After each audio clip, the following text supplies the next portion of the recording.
आज विश्वाली ग्राम पंचायत रे विकसित गाँ विकसित ओडिशा योजन विभिन्न उन्नयनमूलक कामर भित्तिप्रस्तर स्थापन करागला। विभिन्न ग्राम रे कम्युनिटी सेंटर रो शिलान्यास करागला, उद्घाटन करागला एवं रास्तार मध्य शिलान्यास करागला रास्ता कामर।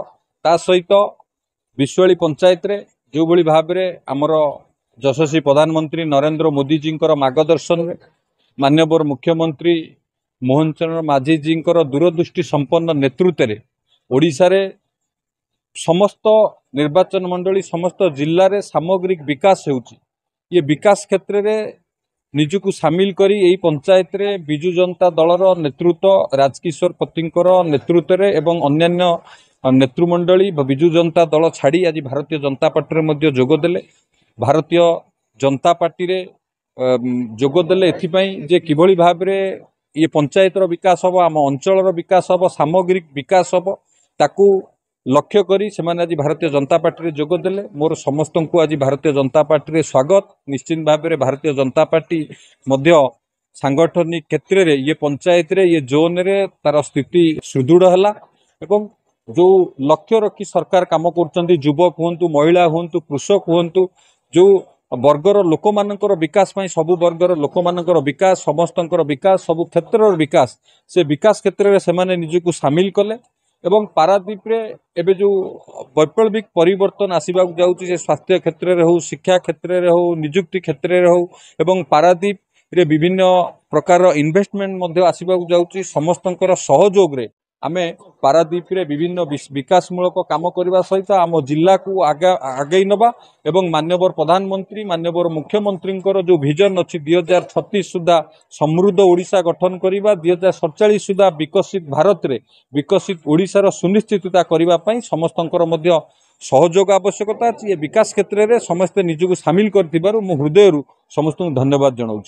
आम अंचल दीर्घ दिन परे आम सरकार आसिला परे आम एक ईएसआई हॉस्पिटल प्रतिष्ठा करबा जाउछु। नुआगढ़ आईटीआई पाखे सेठी जागा चिन्हट करा जाइछि एवं भूतमुंडाई ठारे एक सुपर स्पेशलिस्ट हॉस्पिटल करिया पई जागा चिन्हट करा जाइछि। अप्रूवल पई ऑलरेडी जिलापाल रेकमेंड करिसंती।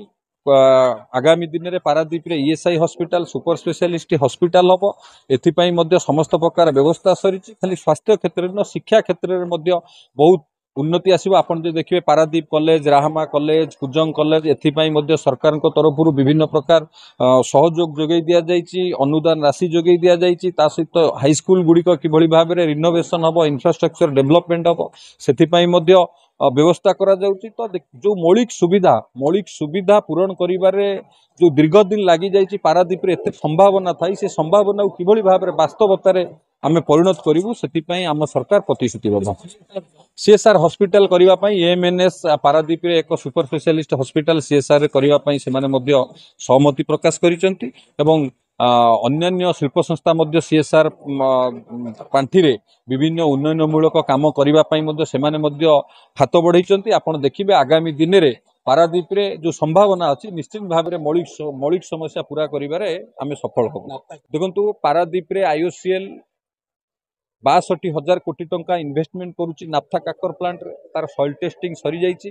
एबे ड्रेजिंग पई कॉन्ट्रैक्ट लाइन अप करा जाउची। खूब शीघ्र ड्रेजिंग कॉन्ट्रैक्ट लाइन अप हो। एसआर मिनमेट एक पिलेट प्लांट करिवो। एएमएनएस पकरू आईएसपी इंटीग्रेटेड स्टील प्लांट प्रतिष्ठा करा जिवो एवं केमिकल पेट्रोकेमिकल सेक्टर रे डाउनस्ट्रीम इंडस्ट्री बहुत इन्वेस्टमेंट पारादीप की आसवा जाऊँगी। बहुत गुड़े इन्वेस्टमेंट आसूची। युवक मानकर जो आशा आकांक्षा अच्छी जो निजुक्ति की लेकिन सी मध्य पारादीप रे पूरा हम युवक मानकर आशा आकांक्षा पूरा हम सबु वर्गर लोकंकर किपरि विकास हम तापे स्वतंत्र रोडमैप प्रस्तुत करा जाउछि। राजकिशोर पति समाजसेवी विश्वाली ग्राम पंचायत कोलोटिया ग्राम माननीय मंत्री ओडिशा सरकार श्रीयुक्त शिल्प दक्षता विकास युक्त संपत चरण स्वाई नेतृत्व में तांकर जो भल पाइबा लोकप्रिय को आम ग्रहण करी आज आम आम ग्रामर कोलोटिया ग्रामर प्राय विश्वाली पंचायत कोलोटिया ग्रामर 60 ରୁ 70 घर पिछले पंचायत टोटाल पंचायत हो 100 ରୁ 150 परिवार आज भारतीय जनता पार्टी जोगदेले। दीर्घ 20 वर्ष हम विजु जनता दल में भोटर है दिन थी जो नेतृत्व मत पाखक टाणी आनला। संपत चंद्र स्वाई तो से नुहति बर्तमान से पारादीप संपद कहले अत्युक्ति हेनी। ସେ ଜଣେ ନିଆରା ମଣିଷ। ତାଙ୍କର ମାନେ ଭଲ ପାଇବା ଏବଂ ଲୋକମାନଙ୍କୁ ଦେଖି ଆମେ ଆଉ ରହିପାରିଲୁନୁ। ତାଙ୍କ ପାଖକୁ ଆମେ ଟାଣି ଆସିଛୁ। ତାଙ୍କ ନେତୃତ୍ୱରେ ଆମେ କାମ କରିବୁ ଏବଂ କେମିତି ଆମର ପାରାଦ୍ୱୀପ ଅଞ୍ଚଳ ସହିତ ବିଶ୍ୱାଳ ଗ୍ରାମ ପଞ୍ଚାୟତ କେମିତି ସୁଦୃଢ଼ ହେବ, ଲୋକମାନେ ସମସ୍ତେ ଏକତ୍ରିତ ହୋଇ ତାଙ୍କ ହାତ ମୁଠାକୁ ଟାଣି କରିବୁ ଏବଂ ସମ୍ପୂର୍ଣ୍ଣ ସାଙ୍ଗେ ଆଗକୁ କେମିତି ଦୀର୍ଘଜୀବୀ ହେବେ, ତାଙ୍କର ରାଜନୀତିରେ ସବୁଦିନ ପାଇଁ ରହିବେ ଆଉ ଏଇ ଅଞ୍ଚଳ ପାଇଁ ସମ୍ପୂର୍ଣ୍ଣ ଭାବରେ ଯାଞ୍ଚ ଦେଇ କାମ କରିବୁ।